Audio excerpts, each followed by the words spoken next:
ჩვენი სტუმრები არიან ნიკოლოზ ივანაშვილი და გივი აბესაძე. დიდი მადლობა. მე თქვენი ერთგული მსმენელი ვარ, ეს მაყურებელმა არ იცის, მაგრამ მაგერ ვამბობ. და ძალიან საინტერესო რამ არის თვითონ ღონისძიება ამღერებული მუზეუმი. რას ნიშნავს ამღერებული მუზეუმი? იმიტომ რომ კლასიკურად მუზეუმის დირექტორი ადამიანი მიეჩვენა რომ მივიდა მუზეუმში და ათვალიერა ექსპონატები. თქვენ კი ეუბნებით რომ მოგზანდით მუზეუმში, იმიტომ რომ მუზეუმი ამღერდა. რას ნიშნავს? კიდევ ერთხელ გამარჯობა. დიდი მადლობა მოწვევის როგორც ყოველთვის თქვენი გადაცემა და სხვა გადაცემები ამ ტელევიზიით აშუქებენ ჩვენს ღონისძიებებს და მუდმივად გვერდში გვიდგანან. ჩვენ რამდენიმე წლის უკან დავიწყეთ ეს პროექტი და ეს დაიწყო ეთნოგრაფიულ მუზეუმში თბილისში, სადაც 2 წლის განმავლობაში არაჩვეულებრივი ჩვენთვის პირადად ძალიან დასამახსოვრებელი საღამოები იყო და იმედია მაყურებელმაც და მსმენელმაც ისიამოვნა. ეს იყო წარუსლელი შთაბეჭდილება და იდეალური გარემო ხალხური სიმღერის ეთნოგრაფიული შემთხვევაში რა კუთხის სახლთანაც იყავით, იმ კუთხის სიმღერაც მეროდით? ესეთი საღამოებიც ჰქონდა, თემატური საღამოები. ეხლა მხოლოდ იმერეთია ფოკუსი. არა, ეხლა უკვე ჩვენს რეპერტუარს წარმოადგენთ მაგალითად სოფელ ჩუნეში ნიკოლ ორთქიფანიძის არაჩვეულებრივ სახლ-მუზეუმში ისეთი გარემოა, რომ შეუძლებელია. ეს არის წარმოუდგენელი ადგილი, ვინც არ არის ნაყოფი, სხვა თუ არაფერი. ჭიშკარში რომ შეხვალთ და იქ ერთი ხე დგას, მარტო ეს ერთი ხე გეტყვით რამ დააწერინა ამ ადამიანს მისი არაჩვეულებრივი არა ვარ ჩემ და სამართლიანად ნამიბადო.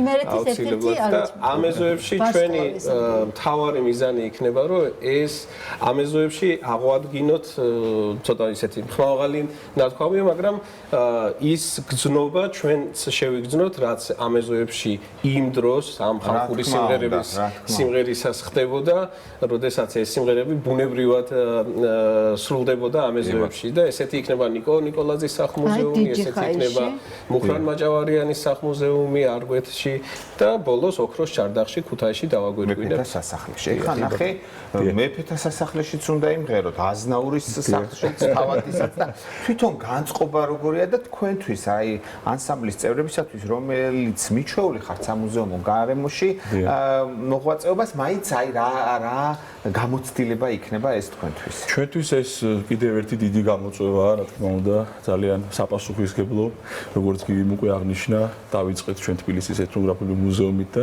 ეხლა რომ გავწდებით თბილისს და უკვე ასე ვთქვათ, კიდევ უფრო მეტად თვითყოფად გარემოში შევეცდებით, კიდევ უფრო ბუნებრივ გარემოში შევეცდებით წარმოვადგინოთ ჩვენი ფოლკლორული ნიმუშები, ეს კიდევ უფრო მეტად საპასუხისმგებლო და სასიხარულო იქნება ჩვენთვის და ჩვენ მაქსიმალურად შევეცდებით, რომ იქ ადგილზე მოსულ საზოგადოებას ჩოხებში იქნებით, ხო როგორ? კი, რა თქმა უნდა. ჩოხებით მოკლედ რო დაიწყო, არ გაჩვენ, ჩოხებით იქნებიან, ჩოხებით კარგად იმღერებენ, წესიერად მოიქცევენ, ყველაფერი კარგად იქნება.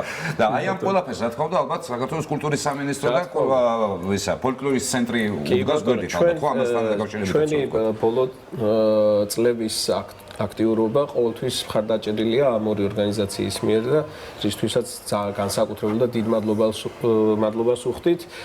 ჩვენი ანსამბლი, ესე იგი, იყო ისეთ ზღვარზე, რომ ყოფნა არ ყოფნა საკითხავი იყო ნამდვილად და სწორედ მაშინ მოხერხდა კულტურის სამინისტროს მიერ სხვადასხვა პროექტების კონკურსების გამოცხადება, რაც ჩვენთვის სასიცოცხლოდ მნიშვნელოვანი იყო და არა მხოლოდ ჩვენი ანსამბლისთვის, ბევრი თბილისური ანსამბლი, თვითმოქმედი ანსამბლი სარგებლობს ამ საშუალებით და დღემდე ძალიან კარგი ტრადიციაა. პროგრამა იცვლება სხვადასხვა სახლ-მუზეუმში, თუ ერთი ხაზი გაქვთ არჩეული, თუ აი როგორ არის? ჩვენი რეპერტუარი არის ძალიან მრავალფეროვანი. მოიცავს როგორც აღმოსავლეთ საქართველოს კუთხის სიმღერებს, ასევე დასავლეთ საქართველოს კუთხის სიმღერებს. სამეგრელოსაც მათ შორის.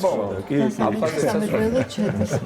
კი ბატონო, აქაც იმერეთის შემთხვევაშიც, რა თქმა უნდა, იმერული ფოლკლორული ნიმუშებიც იქნება წარმოდგენილი, თუმცა არა მარტო. თუმცა არ შევაწყებთ თავს იმერლებს იმერული სიმღერით, უფრო ვეცდებით, რომ შეიძლება იყოს ექსპრომტები შემოერთება, ამიტომაც დასწრება თავისუფალია. დასწრება თავისუფალია და მაგალითად აი ჩუნეში, სადაც პირველ კონცერტს გავმართავთ, იქ ადგილობრივი ანსამბლიც, ანსამბლი ნადური, არაჩვეულებრივი ბიჭები მიიღებენ ჩვენთან ერთად მონაწილეობას და რამდენიმე იმერულ სიმღერას აი მოდი ახლა სწრაფად თქვა, მარიკამ დაგვაინტრიგა 13 სექტემბერი ჩუნეში, ნიკოლ ორთქიფანიძის სახლ-მუზეუმი, 14 სექტემბერი უკვე დიდი ჯიხაიში, ნიკო ნიკოლაძის სახლ-მუზეუმი, ულამაზესი გარემო, 27 სექტემბერი არ გვეთი მუხრან-მაჭავარიანის სახლ-მუზეუმი და ამას დიდი ემოციური დატვირთვა აქ ეროვნული სულისკვეთება იგრძნობა იქ რო შედიხარ და 28 სექტემბერი იმერეთის მეფეთა სასახლე ასე შეიძლება უწოდოთ ქუთაისი ოქროს ჩარდახი მე მგონი ყველაფერი სწორია და აქვე მინდა ვისარგებლო შემთხვევით და მადლობა გადაუხადო ყველა მუნიციპალიტეტის მერიას და კულტურის სამსახურებს რომელთა გარეშეც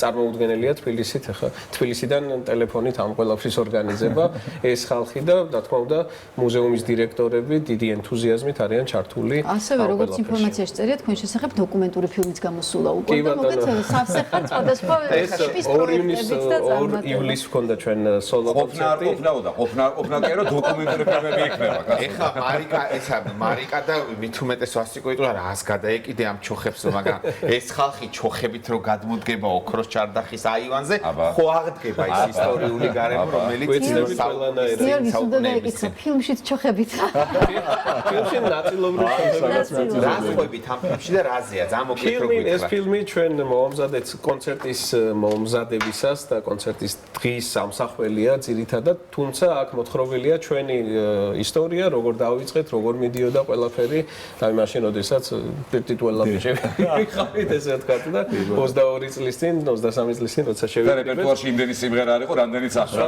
ძალიან ცოტა სიმღერა იყო მაგრამ იმ ძალიან ცოტა სიმღერას როცა რესტორნებში ან სამნევღეროდით თავშეყრისაც ყოველთვის ბევრჯერ გვამეორებინებდნენ და ხონდნენ რომ გვიმღერა და ძალიან გვიხაროდა ეს ყველა ძალიან დიდი მადლობა და სხვათა შორის მარიკა შენიცი და ვასიკომაც იცის ჩვენ იქითა კვირას გეგმავთ ერთ-ერთ გადაცემას თუ რატომ უნდა მიიყვანო შვილი მუზეუმში რას ნიშნავს ბავშვისთვის მუზეუმს და აი როცა ამ თემაზე ვისაუბრებთ გთხოვ დაიმახსოვრე ესეც რომ მუზეუმი მღერის ამასთანავე მას არ ამის გამოცდილება უკვე 2 წლის განმავლობაში მივიღეთ და ეს არის აი ხომ გეუბნებთ მარტო მოსulis სტუმარისთვის კი ჩვენთვისაც წარუშლის შთაბეჭდილება იყო არაჩვეულებრივი იდეა მოვიწყებული ამ პროექტით არა მხოლოდ მუზეუმი აქვე დავაანონსებ რომ შემდეგ უკვე ოქტომბერში მივემგზავრებით ჩინეთში სადაც არამატერიალური კულტურის დღეები იმართება და ეს ძალიან მნიშვნელოვანია ჩვენთვის აქაც სამინისტროში ჩინელებსაც მოხიბლავენ ჩვენი ქართველები იმედი იქაურ მუზეუმებსაც დიდი მადლობა ბიჭებო ძალიან საინტერესო იმერეთიდან ჩინეთამდე